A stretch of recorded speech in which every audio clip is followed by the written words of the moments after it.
Hare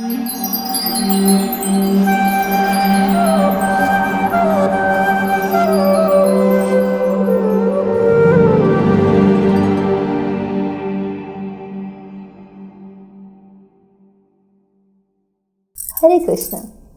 Today we speak about the duties of wife. So, duties of wife means the wife has to be sweet in her speech. Bhagavad Gita chapter 17 verse 15 talks about that too. So, it's not just for the wife, it's for the husbands also. But the wives especially have to be sweet in speech, because husbands cannot tolerate if the speech is not sweet. Chanakya Pandita says that.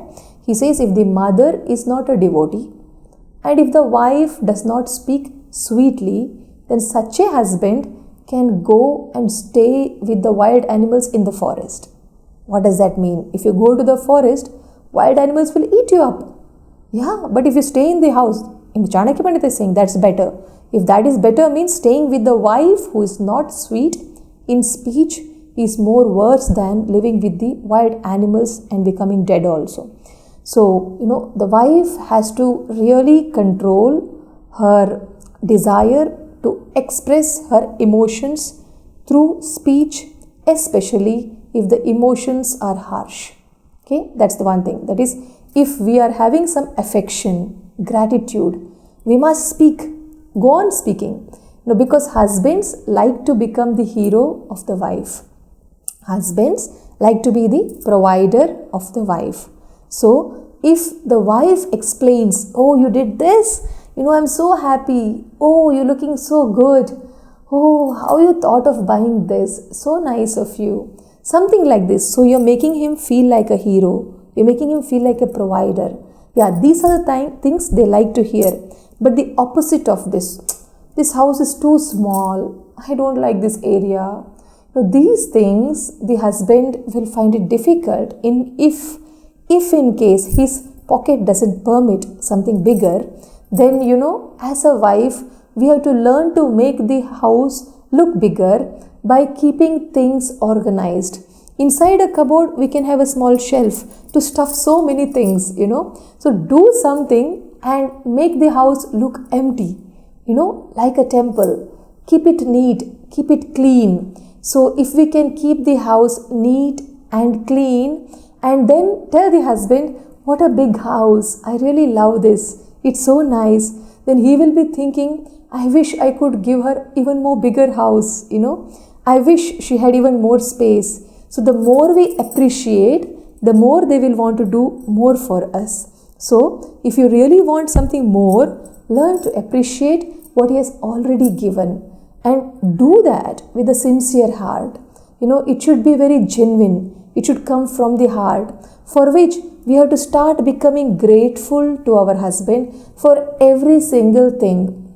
Because you see the plight of those who are not with their husbands, or for whom the husband is no more, or for those who have not got a husband, even though they are 40 years.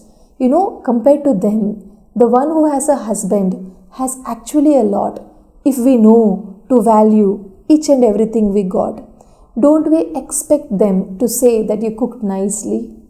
Don't we expect them to say you are looking so sweet, you are so sweet, you look so good? Don't we expect them to appreciate us? In the same manner, we have to appreciate them too. So this is about sweet speech. And another thing what we must avoid is talking about the in-laws, the negatives, If we are criticizing our in-laws, that can be like, piercing a knife into the heart of our husband. So we have to be very careful. I'm not saying that. Draupadi said that.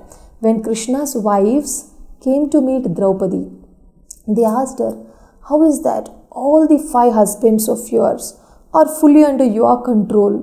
See, our Krishna is only talking about the gopis in his sleep, So, if Krishna is calling out gopis' names, the wives were feeling that Krishna is not under our control.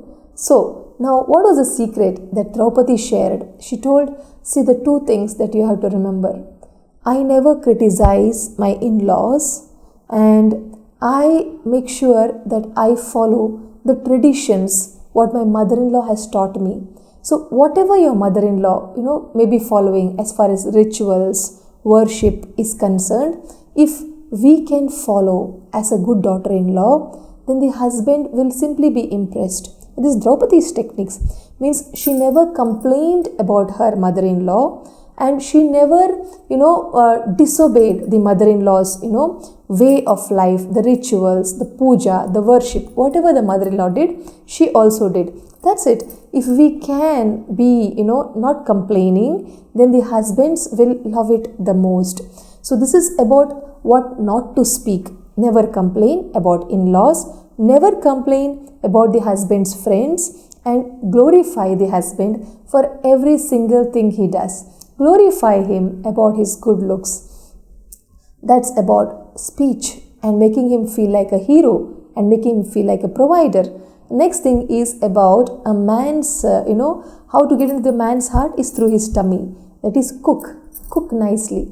Learn to cook. If we do not know, let us learn to cook. And let us do it in a way that he likes it. I know of couples, whose husband likes South Indian and wife likes North Indian. Even in my case, it was like that. I would love North Indian, but my husband loves South Indian. So I learned to try to cook it in a best possible manner, like in South Indian temples, the prasad, the rasam and the sabji and the sambar, what they do, it's very nice actually. Anyone, even North Indians love it.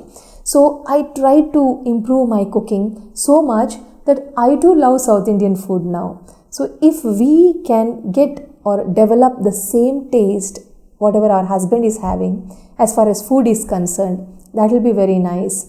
I don't mean that if he loves non-veg and if we are, initiated disciples of our guru. No, we should not break the rules. As far as cooking prasad is concerned, let us cook prasad in a way that husband loves it. And let us also, cook it in a way that we too can love it. For example, if you love pulao and husband is not so fond of pulao, but he loves beans a lot, put a lot of beans in it, then he will love the pulao also. So like that, if we can learn to cook in a way husband also loves it, or husband loves it mainly, that's the best thing. The next thing is that we have to keep the house clean, If we can keep the things in its places, then searching will become easy. If all our books are in place, all our things are in place, clothes in place, bed sheets in place, vessels in place, then we don't have to search for things. So we will save our time. House looks neat, house looks spacious, and the husband will become very peaceful. After his hectic office schedule, when he comes home, it becomes a home sweet home for him. When he sees a very clean house and a smiling wife. Yes, we have to smile. As far as possible, keep smiling. Prabhupada also said that, chant and be happy. It's not that if you chant, only you will be happy. Yes, if you chant nicely, attentively, you will be happy. But you have to chant and put an effort also to stay happy by following the principles of Bhagavad Gita. So if we can do that, then the husbands will be happy. Now, if we don't do that, if we put on a very long grumpy face, then the husband will feel that he is not the provider of our happiness. Even if we are sad because of our office or because of our neighbor, he wants somehow to keep us happy. And if he is not able to see us happy, he will become very sad. Husbands are generally very good at heart. That is how they are. They are very good at heart and they want to see us happy. Even though they may be criminal to the society, they want their wife and children to be happy. Their mother and sisters to be happy. This is how men are. They are very protective. They love protecting their family members. Therefore, if we show that we are very happy in their company, under them, then they too will become happy. So these are the duties of a wife. Thank you very much.